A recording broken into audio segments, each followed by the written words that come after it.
지난주는 종교개혁 기념주일로 이 개신교의 역사는 어디서 시작되었는가? 그래서 여러 종교개혁자들이 있었지만 우리는 독일의 개혁자 마틴 루터의 역사 이야기를 함께 살펴보았습니다.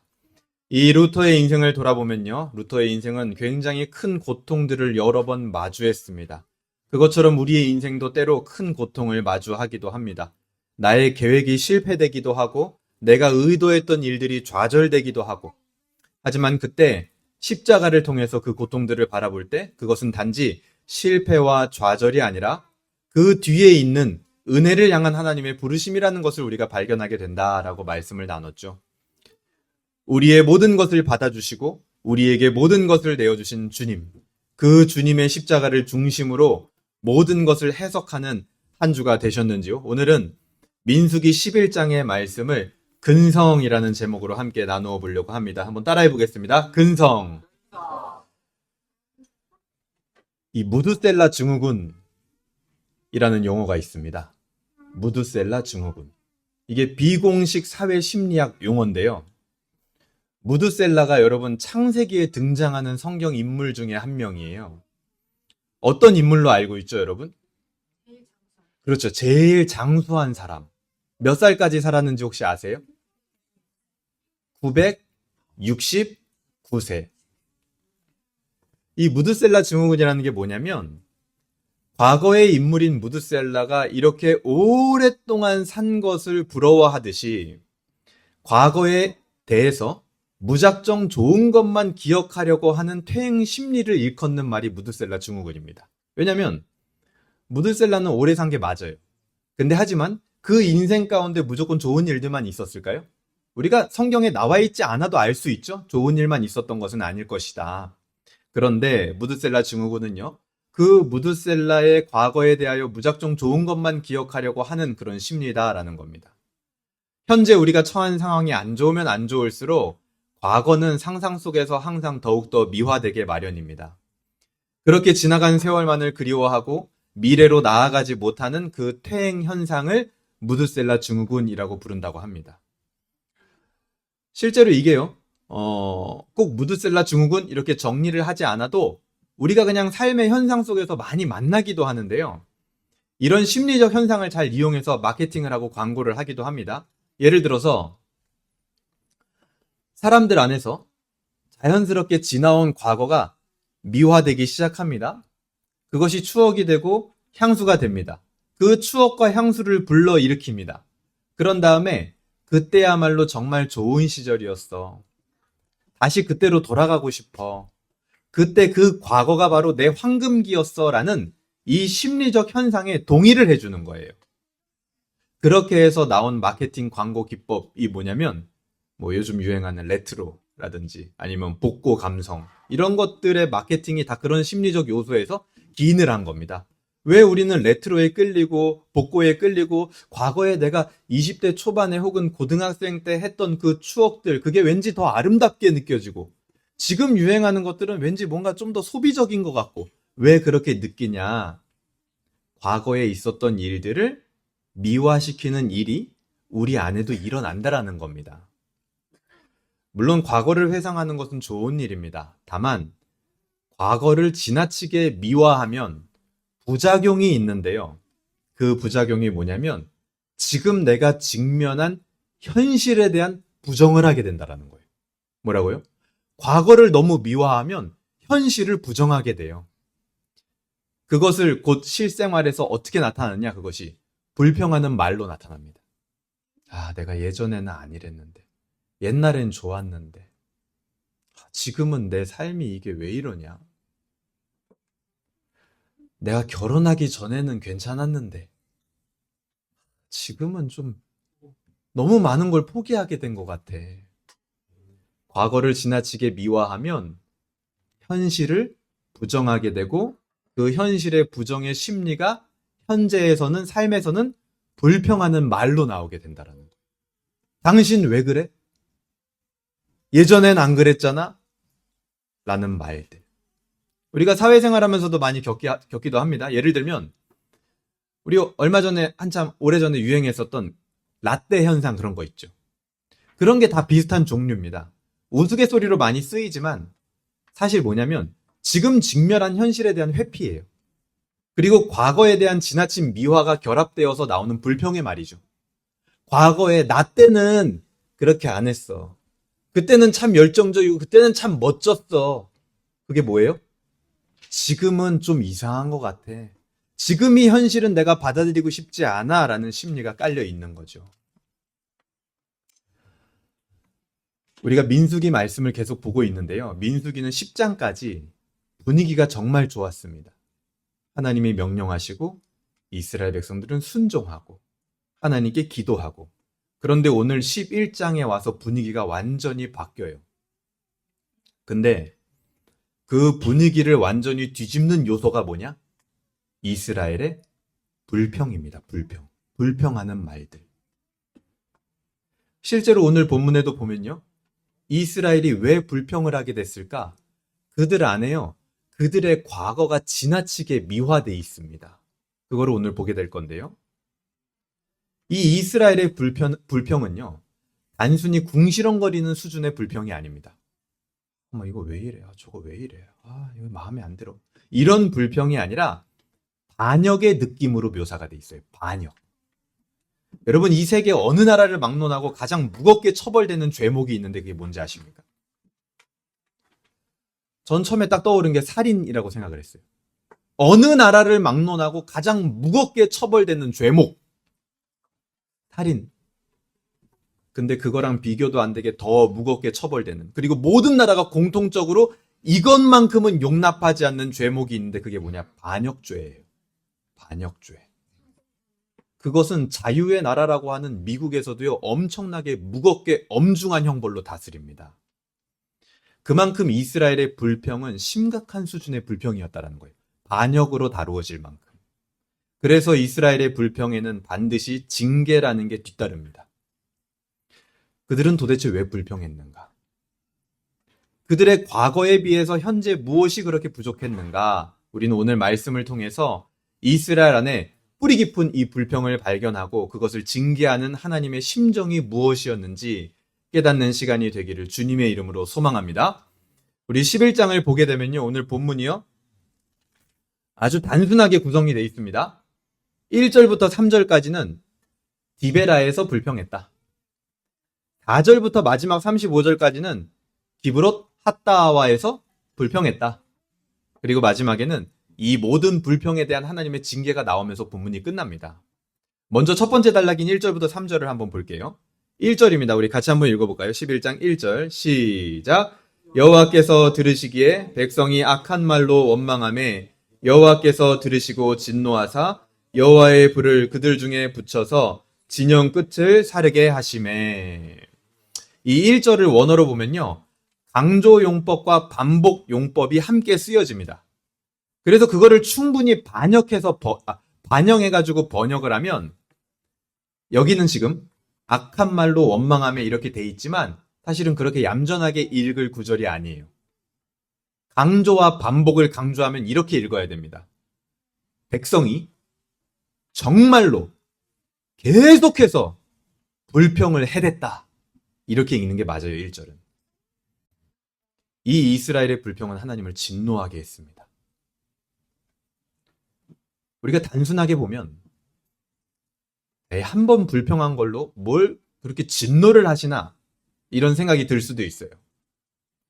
근데 하지만 지금 흐름을 보면 이스라엘의 불평은 하나님의 진노를 불러일으킬 만큼 심각한 것이었다는 걸 알 수가 있습니다. 어떤 흐름이죠? 이스라엘은 원래 애굽에서, 이집트에서 노예 생활을 하던 민족이란 말이에요. 근데 그들을 하나님께서는 기적적으로 구출하셨습니다. 구원하셨어요. 그리고 나서 지금 1년 정도 지났습니다. 그러니까 이스라엘이 하나님을 알고 경험하게 된 게 1년 남짓이 됐다라는 거예요. 쉽게 말하면 이제 어느 정도 하나님을 경험하고 알아가는 것이 조금은 익숙해져 가는 시기입니다. 여러분, 우리가 그렇죠? 한 무슨 일을요, 동일한 일을 여러분 한 1년 해보세요. 익숙해집니다. 마음이 편해져요. 처음에 긴장감은 사라집니다. 이스라엘도 그렇게 익숙해진 거예요. 하나님과 함께 하는 게. 그런데 그렇게 익숙해지자마자 슬슬 그들 안에 불평이 나오기 시작하는 거예요. 이게 뭡니까?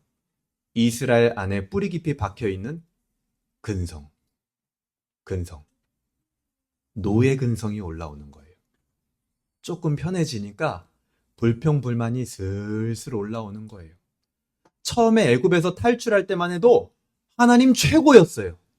근데 딱 1년이 지나는 순간 갑자기 불평이 조금씩 올라오기 시작합니다. 이스라엘 안에 뿌리 깊이 박혀있는 불평의 근성.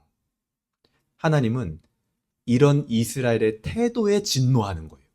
한 번 불평했다고 해서 하나님이 진노한 게 아니라 이들 안에 있는 이 노예 근성, 불평의 근성, 슬슬 이제 올라오는 그 불평의 태도, 거기에 진노하는 겁니다. 그래서 하나님이 어떻게 하시냐면 이스라엘 진영에 불을 확 질러버립니다. 그런데 그 진영 끝에를 불로 살짝 태워요. 하나님이 진노했다, 이거랑 사실은 좀 별로 어울리지 않는 징계인 것 같죠? 그 정도로 화가 났으면 아예 한 지파 전체 진영을 불로 확 태워가지고 심판을 하든가. 엄청 진노했는데 저기 진영 끝에를 살짝 태웠대요. 좀 어울리지 않는 징계인 것 같아요. 그리고 심지어 어떻게 했냐면 2절 보세요. 백성이 모세에게 부르짖음으로 모세가 여호와께 기도하니 불이 어떻게 됐다? 꺼졌다. 백성들이 부르짖고 모세가 기도하니까 불이 꺼졌어요. 징계를 거두신 겁니다. 제가 방금 말씀드린 이스라엘의 이 불평의 심각성에 비해서 하나님의 징계가 어때요? 가볍죠. 어쨌든 이 일이 있었던 장소를 이제 이름을 디베라 이렇게 부르게 됐습니다. 이 디베라가 무슨 뜻이냐면 불사름 이런 뜻이에요. 우리 첫 번째 단락을 통해서 알 수 있는 게 뭡니까? 터무니없이 가벼운 하나님의 징계를 기억하면 그것은 이스라엘에게 오히려 좋은 기회가 될 겁니다. 그러나 이 첫 번째 단락에 나와 있는 가벼운 징계를 그냥 넘긴다면 이제는 불사름으로 끝나지 않을 거예요. 하나님은 이스라엘에게 단지 화가 나서가 아니라 이스라엘에게 뿌리 깊이 박혀있는 노예 근성, 그 불평하는 근성을 결코 그냥 내버려 두시지 않을 겁니다. 왜요? 그들을 책임지는 분이시거든요. 그렇게 하는데도 내버려 둔다? 그건 방관하는 거죠. 책임지는 사람은 내버려 두지 않습니다. 근데 이렇게 가벼운 징계가 왔을 때 그 징계를 기억하고 불평을 내 안에 제거한다면 그건 너무 좋은 기회가 될 수 있는 거예요. 근데 그렇지 않다면 이제 더 이상 이 정도 수준에서 끝나진 않겠죠. 그런데 이스라엘은 얼마 못 가 또다시 이 불평의 근성이 나타납니다. 4절부터 마지막 35절까지는 디브롯 핫다아와라는 곳에서 벌어진 사건이에요. 이 디베라 사건과 이제 볼 두 번째 단락의 기브롯 핫다아와 사건은요, 거의 시간 차이가 없이 벌어진 일입니다. 심지어 이 두 곳을 이름만 다른 곳으로 보는 학자들도 많아요. 같은 장소인데 이름만 두 번 붙인 거예요. 그렇게 보는 학자들도 있습니다. 4절 보세요. 같이 읽어볼까요? 시작. 그들 중에 섞여 사는 다른 인종들이 탐욕을 품음에 이스라엘 자손도 다시 울며 이르되 누가 우리에게 고기를 주어 먹게 하랴. 지금 뭐가 불평이에요? 고기를 못 먹는 것 때문에 불평을 하고 있습니다. 이런 불평을 한 사람이 누굽니까? 여기 이렇게 나오죠. 그들 중에 섞여 사는 다른 인종들이. 그래서 우리가 이 구절을 보면은 이스라엘이 아니라 다른 민족이 불평을 했구나, 이렇게 생각이 들죠. 근데 이거를요, 원어로 보면, 성경이 원래 쓰여진 원어로 보면 이 부분이 다른 인종들, 그들 중에 섞여 사는 다른 인종들이라는 이 부분이 섞여 있다 이런 뜻도 있지만 또 다른 뜻이 있는데 그게 뭐냐면 모여서 물이 짙다 이런 뜻도 있어요. 그렇기 때문에 사실 이 부분은 이방 민족이 그랬다라기보다는 백성들 중에 모여서 무리짓고 불평하는 자들이 있었고 그들이 바로 불평의 시작이었다라고 보는 게 문맥상 올바른 읽기입니다. 왜냐, 결국 불평은 이스라엘 전체로 흘러가거든요. 이들이 어떤 불평을 했는지 한번 자세히 들어볼까요? 5절입니다. 우리가 애굽에 있을 때에는 값없이 생선과 오이와 참외와 부추와 파와 마늘들을 먹은 것이 생각나거늘. 여기 있는 음식 종류들이 우리에게도 친숙한 음식들이에요. 그쵸? 그래서 더 와닿습니다. 애굽에 있을 때 이런 다양한 종류의 음식들을 우리는 공짜로 먹은 걸 분명히 기억해. 이렇게 지금 얘기하고 있는 거예요. 정말 그랬습니까?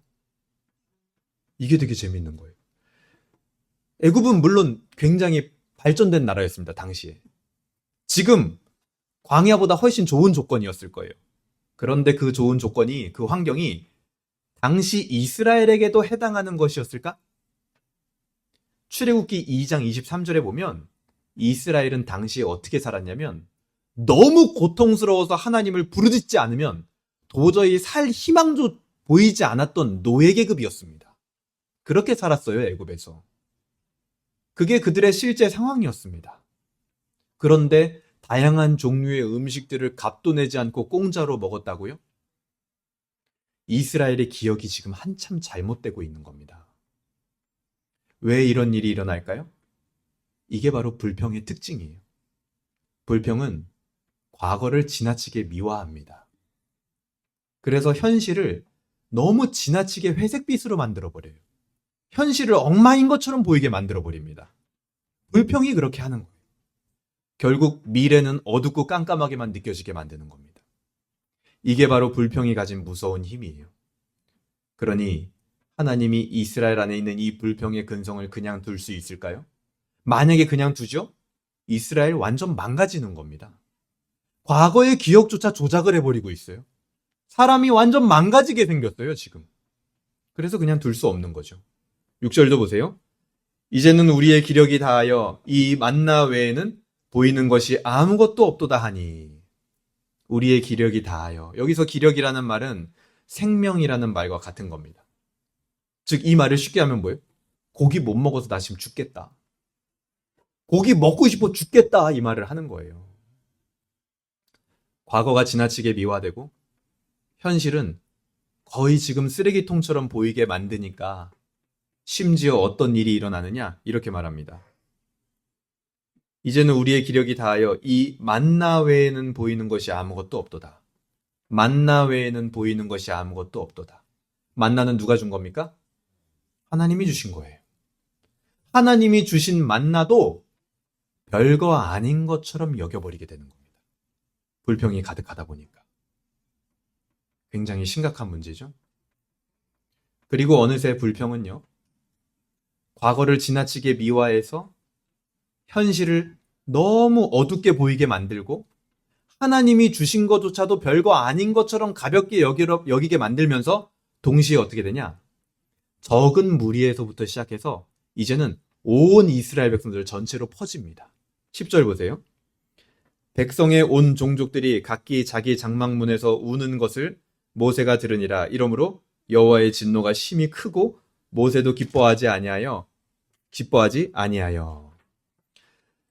이스라엘 백성 전체로 이 불평이 퍼져나갑니다. 불평은 과거, 현재, 미래에 영향을 미치면서 동시에 퍼져나가는 습성이 있어요. 여러분들도요, 마찬가지예요. 하루 종일 불평을 한번 해보세요. 내가 옛날엔 안 그랬는데, 예전엔 이렇지 않았는데 막 계속 불평을 해보세요. 그것을 듣는 사람의 마음도 우울해지고 얼마 못 가서 그것을 듣고 있는 사람의 입에서도 불평이 나오는 걸 여러분 보게 될 겁니다. 하루만 한번 테스트를 해보세요. 계속 불평해보세요. 내 옆 사람의 입에서도 곧 얼마 안 가 불평이 나오게 될 거라는 거예요. 그게 불평의 속성이에요. 퍼져간다라는 거죠, 빨리. 그리고 심지어 그 불평은요, 이제는 온 이스라엘 백성을 넘어서 11절 보세요. 모세가 여호와께 여짜오되 어찌하여 주께서 종을 괴롭게 하시나이까? 모세에게까지 전염이 됩니다. 12절 13절을 보면요, 12절 보세요. 이 모든 백성을 내가 뵀습니까? 내가 낳았습니까? 그런데 왜 나한테 아버지처럼 이 백성 내가 다 키워야 되는 것처럼 나한테 맡겨놨습니까? 지금 모세가 뭐 하고 있는 거예요? 자기에게 맡겨진 임무에 대한 불평이 막 터져 나오는 겁니다. 14절 보세요. 책임이 심히 중하여 나 혼자는 이 모든 백성을 감당할 수 없나이다. 주께서 내게 이같이 행하실진데 구하옵나니 내게 은혜를 베푸사 즉시 나를 죽여 내가 고난당함을 내가 보지 않게 하옵소서. 난리 났습니다, 지금. 죽여달래요. 하나님이 모세를 불러서 이스라엘 백성들을 인도하라고 하실 때 언제 단 한 번이라도 모세한테 혼자 감당하라고 한 적이 있을까요? 없습니다. 하나님은 한 번도 모세 혼자 감당하라고 한 적도 없고 지금 모세가 부담을 느끼고 있는 이스라엘 백성들을 먹이는 일 있죠? 그거를 책임지라고 한 적도 없습니다. 그것은 전부 하나님의 소관으로 지금까지도 하나님이 다 해결해 오셨어요. 만나를 내려주시고 물을 먹이시고. 그런데 사람이 한번 불평근성이 올라오기 시작하니까 정신을 차리지 못하고 자기가 해야 되는 일에 대한 왜곡과 오해가 막 일어나는 거예요. 이것도 하라고요? 저것도 하라고요? 내가 어떻게 그걸 다 하면서 삽니까? 인생을. 여러분, 불평은요, 과거, 현재, 미래뿐만이 아니라 하나님의 만나도 하찮게 여기게 하고 여러 사람에게 퍼져나갈 뿐만 아니라 하나님이 맡겨주신 일에 대한 것도 오로지 과중한 부담으로 여기게 만들어버립니다. 이게 불평의 무서운 힘이에요. 불평의 작은 씨앗이 가정과 교회, 직장과 사회를 파괴할 수 있는 거예요. 이런 식으로 공동체는 무너져 가는 겁니다. 가정이 왜 무너져 가느냐? 아주 작은 내가 생각하기에는 별거 아니었던 것 같은 불평의 작은 씨앗이 가정을 무너뜨려 가는 겁니다. 무서운 거예요. 16절부터는 이제 드디어 하나님이 손을 쓰시기 시작합니다. 하나님은 이 불평의 문제를 어떻게 해결하시는지가 16절 이하에 나오게 되는데요. 16절 보세요. 여호와께서 모세에게 이르시되 이스라엘 노인 중에 내가 알기로 백성의 장로와 지도자가 될 만한 자 70명을 모아 내게로 데리고 와 회막에 이르러 거기서 너와 함께 서게 해라. 그래서 모세가 이렇게 불평이 있으니 모세의 일을 도와줄 수 있는 사람 70명의 장로들을 다 부르라고 합니다. 그래서 그들을 세워서 모세가 무겁다라고 하는 이 짐을요, 함께 지도록 하세요, 일단. 그리고 18절 보세요. 또 백성에게 이르기를 너희의 몸을 거룩히 하여 내일 고기 먹기를 기다리라. 너희가 울며 이르기를 누가 우리에게 고기를 주어 먹게 하랴. 애굽에 있을 때 우리에게 좋았다 하는 말이 여호와께 들렸으므로 여호와께서 너희에게 고기를 주어 먹게 하실 것이라. 백성들이 고기를 먹고 싶다고 했던 그 불평도 하나님은 해결하십니다. 그렇게 하나하나 해결해 주시지만 지금 하나님의 감정은 어떠냐? 이 문제, 이 불평들을 해결하시는 하나님의 감정이 어떠냐? 20절 보세요. 냄새도 싫어하기까지 한 달 동안 먹게 하시리니 이는 너희가 너희 중에 계시는 여호와를 멸시하고 그 앞에서 울며 이르기를 우리가 어찌하여 애굽에서 나왔던가 함이라. 여호와를 멸시하고. 이스라엘의 불평은 곧 하나님을 멸시하는 겁니다. 하나님에게는 그렇게 들렸대요. 이게 지금 하나님의 감정이에요. 애굽때가 더 나았다라는 그 말. 그 말을 들었을 때 여러분 하나님의 감정이 어땠을까요? 우리로 치면 이거죠. 교회 다니기 전이 더 나았던 것 같아. 온사람 교회 오기 전이 나았던 것 같아. 그 말을 들으면 제 마음이 어떨까요?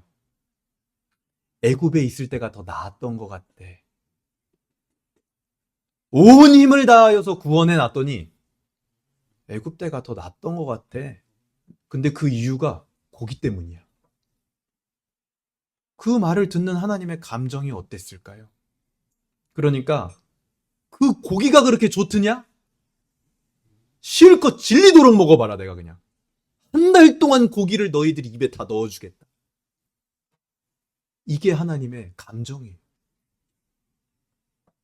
그런데 여기서 설상가상 모세의 대답을 보세요. 21절 모세가 이르되 나와 함께 있는 이 백성의 보행자가 60만 명이온데 주의 말씀이 한 달 동안 고기를 주어 먹게 하겠다 하오니 그들을 위하여 양떼와 소떼를 다 잡은들 조카오며 바다의 모든 고기를 모은들 조카오리이까. 설상가상? 하나님이 분명히 지금 먹인다고 했잖아요. 안 좋은 감정이지만. 근데 그거를 모세가 믿지를 못합니다. 불평의 근성에 사로잡힌 사람은 반드시 하나님의 능력을 불신하게 돼요. 이게 불평의 굉장히 무서운 지점입니다. 하나님이 이제 더 이상 답도 길게 안 합니다. 23절 보세요. 같이 읽겠습니다. 23절 시작. 여호와께서 모세에게 이르시되 여호와의 손이 짧으냐? 내가 이제 내 말이 응하는 여부를 보리라. 이제 대화가 필요 없어요. 그냥 보여주는 수밖에 없습니다. 그리고 24절부터는 실제로 하나님이 이 모든 것을 다 행하십니다. 장로 70명을 세워서 모세를 거들게 하십니다. 그런데 그렇게 장로 70명을 세우는 일이 실제로 일어나니까 28절 보세요. 택한 자 중 한 사람 곧 모세를 섬기는 눈의 아들 여호수아가 말하여 이르되 내 주 모세여 그들을 말리소서. 여호수아가 오히려 걱정을 합니다. 왜 그럴까요? 모세의 리더십을 걱정하는 거죠. 지금까지는 모세 혼자 이끌었단 말이에요.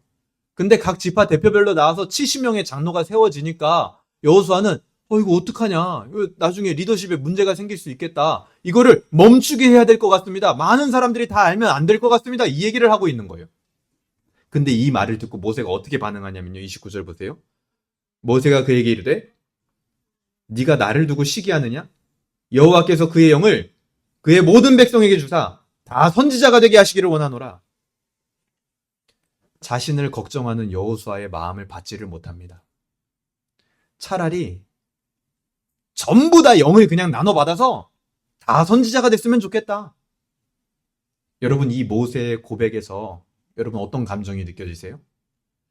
이제는 내가 가졌던 불평들, 내 무거운 짐들을 다 나눠지게 됐으니까 아우 정말 다행이다, 너무 행복하다, 이런 감정이 느껴지시나요? 아니요. 불평을 품은 사람은요, 문제가 해결되어도 결코 행복해지지 않는 거예요. 또 다른 불평이 생길 뿐입니다. 내가 불평하고 있었던 문제가 해결되면 불평거리도 내 마음에 싹 사라지고 내가 이제 행복해야 될 거 아니에요. 근데 불평을 품고 있으면 문제가 해결되어도 불평이 해결이 안 돼요. 왜? 또 다른 불평거리를 찾거든요. 불평은 그렇게 한 사람의 인생을 이리저리 끌고 다닙니다. 하나님은 그 뒤에 이스라엘 백성들의 불평도 다 해결하세요. 31절 보세요. 바람이 여호와에게서 나와 바다에서부터 메추라기를 몰아 진영 곁 이쪽 저쪽 곧 진영 사방으로 각기 하루길이 되는 지면 위에 2규빗쯤 내리게 했다. 메추라기를 보내주셨어요. 근데 어느 정도로 보냈냐면 진영 사방으로 하루길에 걸쳐서 메추라기를 보내주셨습니다. 이 당시에 하루길이라고 하면 얼마나 되는지 여러분 궁금하시죠? 보통 19km에서 24km예요. 진영 한쪽에 하루길 19km, 한 20km로 쳐보죠. 저쪽에도 20km, 위로도 20km, 아래로도 20km. 그러니까 동쪽에서 서쪽 끝을 재면요 50km 정도 되는데 그 50km 안에 메추라기가 가득 찬 거예요. 위아래로도. 그래서 실제로 이 32절을 보게 되면은 가장 적게 모은 자도 10호멜이래요. 10호멜이면요 2200리터입니다. 2200리터 고기를 가장 적게 거둔 사람이 대충 그물만 던져놓으면 다 잡히는 거예요. 어마어마한 양을 보내신 거죠. 이스라엘의 불평이 해결된 것을 넘어서 질리도록 그냥 배가 터지도록 불평을 해결해 주신 거예요. 하지만 결론은 이스라엘이 그럼 행복해졌는가? 만족스러워졌는가? 아니에요. 33절 보세요. 고기가 아직 이 사이에 있어 씹히기 전에 여호와께서 백성에게 대하여 진노하사 심히 큰 재앙으로 치셨으므로 행복해지지 않았어요. 왜 하나님이 이스라엘 백성들을 치셨을까요? 그들 안에 있는 이 불평의 근성을 제거해야 됐거든요. 이게 제거되지 않는 한 이스라엘의 불평은 계속되는 겁니다.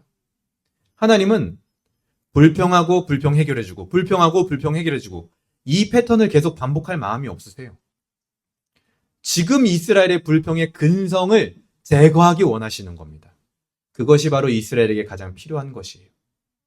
그래서 하나님은 이스라엘을 징계할 수밖에 없는 거죠. 시편 106편 15절은요, 이 사건을 어떻게 해석하냐면 이렇게 말합니다. 그들의 육신은 배불렀으나 영혼은 쇠약해졌다. 불평으로 가득 차서 고기는 먹었지만 쇠약해진 영혼의 문제를 하나님은 해결하시기 원하시는 거예요. 그게 바로 하나님의 징계에 나타나는 하나님의 마음인 거죠. 그래서 이곳을 뭐라고 하냐? 기브롯 핫다와 탐욕의 무덤. 그러니까 불평의 근성을 여기에 아예 묻고 가자라는 거예요. 묻어버리고 가자. 그거 도저히 같이 가지고는 너랑 내가 함께 못 간다. 묻고 가자. 여러분, 오늘 말씀을 잘 생각해보면 이것은요, 이스라엘 백성들만의 이야기가 아닙니다. 여러분 잘 생각해보세요. 이 세상은 사실 불평으로 가득 차 있어요. 잘 가려져 있어서 우리가 눈치를 못 챌 뿐입니다. 여러분 솔직하게 한번 생각해보세요. 하나님 앞에서. 보통 사람들이 살면서 돈을 열심히 버는 이유가 뭘까요? 그 근원으로 들어가 보면 지금 내 경제 생활에 일종의 불평이 있어서 열심히 버는 거예요. 지금 내 경제적인 수준이 만족이 안 되기 때문에 그 만족, 불평을 해결하기 위해서 돈을 더 열심히 번다 이 말입니다. 내 커리어를 더 쌓고 스펙을 늘리고 싶어하는 이유가 뭡니까? 지금 내 실력에 불만족이 있기 때문이에요. 불평이 있기 때문에 그거를 해결하기 위해서 열심히 스펙을 쌓는 거예요. 왜 사람들은 열심히 막 잠을 줄여가면서 살아가고 일을 합니까? 왜 더 행복해지기 위해서 이것도 해보고 저것도 해보고 막 해봅니까? 지금 상황에 대한 어떤 불평과 불만족이 있기 때문에 그것을 동기로 움직이고 있는 겁니다. 여러분, 불평과 불만족, 그것은 세상을 움직이는 동기가 되어버렸어요. 그러니까 그걸 해도 행복하지 않은 아이러니에 빠져버린 거예요. 그 불평과 불만족이 때로는 엄청난 성취를 이뤄내기도 합니다, 사실. 그런데 하지만 그 성취와는 무관하게 불평과 불만족을 품은 사람은요, 불행해져요. 왜요? 그 안에 있는 불평이 모든 것을 조작하기 때문이에요. 과거의 기억도, 현실의 상황도, 미래에 대한 기대도. 내가 지금 아무리 큰 성취를 이루어도요, 과거가 더 괜찮았던 것 같아. 대단한 기업을 이루어도 옛날에 창고에서 친구 셋이서 컴퓨터 후진 거 하나 들고 웃으면서 우리 성공할 수 있을까? 하하호 웃던 그때가 더 나았던 것 같아. 불평하기 딱 좋게 끊임없이 불평은 사람의 인생을 몰아가는 겁니다. 이 일은요, 저 멀리서만 벌어지는 일이 아니라 우리 아주 가까이서 벌어지는 일이에요. 우리 가정 안에서, 우리 교회에서, 직장에서 이 일은 이번 주도 다음 주도 계속해서 벌어집니다. 여러분, 지금 상황에서 이스라엘이 가나안에 도착하는 건요, 성경에서 뭐라고 말했냐면 거리가 얼마나 된다고 얘기하냐면 10하룻길 정도다 이렇게 얘기를 해요. 10하룻길. 지금 여기도 가나안 가는데. 그러면 그 10하룻길만 잠깐만 기다리면 가나안에 들어가서 그 기름진 땅에서 애굽에서 못지않게 많은 것들을 누릴 수가 있을 겁니다. 그런데 그 잠깐 시간을 기다리지 못하는 거예요. 그 잠깐의 시간을 불평의 마음이 빼앗긴 게 문제라는 거예요. 그것이 결국 이스라엘의 광야의 시간을 40년이 되게 만들어버리는 거죠. 여러분, 별거 아닌 것 같았던 불평들, 그것의 위력을 성경은 우리에게 직시하게 합니다. 내가 평소에 별거 아닌 것처럼 내뱉었던 그냥 불평 섞인 그런 말들, 가족들에게, 직장에서, 아니면 뭐 나 혼자서든 내 안에 올라왔던 그 불평의 근성들, 어느새 내 인생을 괴롭게 하고 옆에 있는 사람들에게 퍼져나가고 어느새 하나님의 능력도 믿지 못하게 하는, 그게 바로 불평 근성이라는 거예요. 불평 근성. 우리 인간이 가진 근성입니다. 근성. 우리가 아무리 나 불평, 불만 안 가져야지, 절대로. 아니야, 나 불평 가지면 안 돼. 나 지금 행복해. 나 지금 만족스러워. 나 지금 다 가졌어. 그렇게 아무리 말해도요. 그 거짓말인 거 다 알죠. 거짓말이잖아, 그냥. 만족스럽지 않잖아요, 마음 자체가. 아무리 스스로 합리화하고 세뇌해도요. 솔직히 우리 안에 엄청난 불평들이 숨어 있어요. 그걸 인정해야 됩니다. 그리고 그 문제는 결코 우리 스스로 해결할 수가 없어요. 그냥 그 불평 근성을 가진 채로 살아갈 수밖에 없는. 그렇다고 그거를 내 삶의 동기로 세상 사람처럼 삼자니 행복하지 않은 그런 딜레마에 우리가 빠져 있다는 겁니다. 버리지도 못하고 취하지도 못한. 그때 오늘 본문은 우리에게 무엇을 보여줍니까? 그 불평의 문제가 해결되는 시작이 바로 하나님에게 있다는 걸 보여주는 거예요. 때로는 가벼운 방법으로, 그 불평을 해결해주는 방법으로 하나하나 우리 안에 있는 불평의 문제들을 해결해 나가기 원하십니다. 물론 그 과정 중에 가장 괴로운 것은 우리가 아니라 하나님이실 거예요. 하나님의 마음을 찌르고 하나님이 지금 나에게 이미 주신 것들을 별거 아닌 것처럼 대하는 우리의 변질된 태도들. 그것이 하나님의 마음을 얼마나 아프게 하겠습니까? 하지만 그럼에도 하나님은 하나하나 천천히 해결해 나가십니다. 그리고 결정적인 순간에 징계를 통해서 불평의 근성을 아예 묻어버리시는 분이에요. 묻으실 수 있는 분이에요. 여러분, 이 근성이라는 말이 무슨 뜻입니까? 뿌리가 가지는 성질이라는 뜻이에요. 여러분, 소나무가 막 자라는데 그 소나무가요, 만약에 자기 뿌리가 가진 성질대로 자라나잖아요? 그럼 어떻게 되는 줄 아세요? 다 죽어요. 왜요? 소나물은 꾸불꾸불 자라거든요. 그래서 구부러져가지고 어떤 것은 땅을 향해 자라기도 하고 어떤 것은 굵은 가지가 서로 엉켜가지고 자기 스스로를 죽이기도 합니다. 그게 소나무예요. 우리 불평 근성이 그렇다는 거예요. 우리가 가진 성질이 스스로 죽는 길로 가요. 불평을 가지고. 그때 필요한 게 뭡니까? 이 소나무를 살릴 수 있는 방법이 하나 있는데 뭔지 아세요? 땅으로 향하고 있는 그 가지를요, 부러지기 직전까지 구부리는 겁니다. 부러지기 직전까지. 그 상태로 구리선으로 감아버려요. 모양을 고정시켜버리는 거예요. 굉장히 어렵고 힘든 작업이지만 그렇게 구리선이 묶인 소나무는요, 멋지게 가지가 위로 뻗어갑니다. 어떻게 되는 거예요? 결국 살게 되는 거예요. 우리의 불평 근성을 억제하고 올바른 방향으로 강렬하게 묶는 그런 구리선 같은 것들이 있습니다. 바로 하나님의 근성이에요. 우리만 근성이 있는 거 아니라고요. 하나님도요, 근성이 있어요. 그러니까 이스라엘 백성들 쉽게 포기 안 하죠. 그러니까 우리를 쉽게 포기 안 하죠. 근성이 있으세요, 하나님도. 징계해서라도 이스라엘의 불평 근성을 꺾어 살리기 원하시는 하나님. 이 징계를 통해 나타난 하나님의 근성, 그게 바로 뭡니까? 사랑이라는 근성이. 우리의 근성인 불평은 오직 하나님의 근성인 사랑을 만날 때 비로소 해결될 수 있는 겁니다. 하나님의 사랑의 근성은요, 멀리서 말만 하지 않아요. 불평의 근성을 가진 우리에게 직접 한 가지를 보여줍니다. 우리의 불평의 근성을 제거하기 위해 이 땅에 오신 분. 하나님의 사랑이 무엇인지 이 땅에서 직접 보여주신 분. 우리의 불평의 근성을 제거하기 위해 우리가 받았어야 할 징계를 우리 대신 받은 분. 하나님의 사랑의 근성의 결정체. 누굽니까? 바로 예수 그리스도. 그 예수님을 볼 때, 예수님의 징계를 생각할 때, 예수 그리스도의 십자가를 볼 때 우리의 불평의 근성은 그 앞에서 눈 녹듯이 사라지게 되는 거예요. 그 십자가는 우리에게 말해줍니다. 더 이상 불평과 불만족으로 살지 않아도 된다. 그거를 너의 동력으로 삼지 않아도 돼. 네가 가진 거, 그리고 지금 너의 모습에 불만 갖지 않아도 돼. 왜요?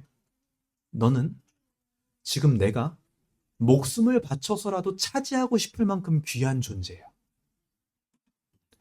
십자가는요, 우리가 인생을 살면서 처음 만나는 종류의 진정한 만족을 우리에게 안겨줍니다.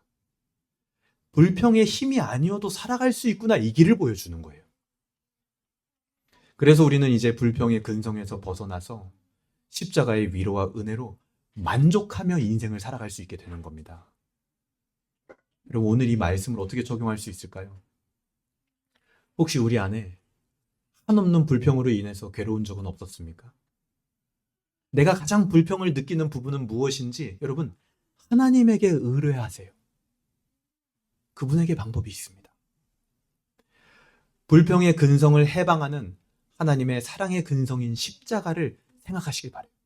불평이 막 올라오려고 할 때 여러분을 목숨 다해 사랑한 그 십자가를 내 안에 탁 붙드세요. 그럼 그게 구리선이 소나무 가지를 붙드는 것처럼 여러분을 붙들 겁니다. 물론 힘들겠죠. 근데 그게 사는 길이라는 거예요. 이제는 떠오르는 불평의 요소를 묻어두고 십자가가 깨닫게 하는 만족의 요소들을 나의 인생의 동기로 삼으시기 바랍니다. 불평의 근성에서 사랑의 근성으로 나의 근성의 속성을 바꾸세요, 여러분. 선한 근성을 가지고 굳건한 인생을 살아가고 싶으십니까? 나는 왜 이렇게 근성이 없는 것 같지? 나는 이렇게 좋은 일을 잘 못하지? 근성을 얻고 싶으세요? 복음의 그 길이 있는 거예요. 오늘 말씀이 우리에게 주는 소망과 비전은 무엇입니까? 골로새서 3장 13절은 이렇게 말합니다. 누가 누구에게 불평한 일이 있더라도 서로 용납하여 주고 서로 용서하여 주십시오. 주님께서 여러분을 용서하신 것 같이 여러분도 서로 용서하십시오. 누가 누구에게 불평한 일이 있더라도 그렇게 하래요. 용서하래요. 여러분, 교회 안에서도요, 불평은 언제나 존재할 수 있습니다. 하지만 그때 교회가 해야 되는 일도 우리 개인이 해야 되는 일과 동일해요. 교회의 불평의 근성을 해결하는 것은 오직 주 예수 그리스도의 그 용서의 근성, 사랑의 근성을 기억하는 겁니다. 저는 우리 교회가 작아도 사랑은 작지 않은 교회가 되었으면 좋겠습니다. 용서의 품이 커다란 교회가 되기를 소망합니다. 우리 신앙생활 한다고 하면서 여유 없이 살지 말자고요. 쫓기듯 살지 말자고요. 사랑과 용서의 근성을 가진 교회가 되기를 소망합니다. 오늘 말씀을 정리하겠습니다. 여러분, 불평은요, 나 자신과 내 옆사람, 가정과 공동체를 파멸로 몰아가는 파황의 씨앗 같은 거예요. 세상에서는 그 파황의 씨앗도요, 써먹을 만한 동기가 되지만 그것은 모든 것을 파괴하기 때문에 그것을 품은 자도 결국 끊임없는 불평의 노예가 됩니다. 하지만 하나님은 그런 우리를 세상에서 건지셔서 하나님의 근성, 십자가의 사랑으로 얽어매시는 거예요. 십자가의 징계를 받으신 예수님을 만날 때 우리의 영혼과 인생은 불평의 근성이 아니라 사랑의 근성으로, 만족과 은혜의 근성으로 서서히 옮겨지게 됩니다. 그때 우리는 더 이상 꺾이지 않는 사랑의 근성으로 살아갈 수 있게 되는 거예요. 꺾이지 않는 신앙인이 되는 겁니다. 누가 봤을 때도 저 사람은 정말 근성 있네? 이런 사람이 될 수 있는 거예요. 그런 인생으로 부르시는 하나님의 아버지 마음을 기억하시면서 한 주도 사랑의 근성으로 불평의 근성을 매는 승리의 한 주가 되기를 주님의 이름으로 소망합니다.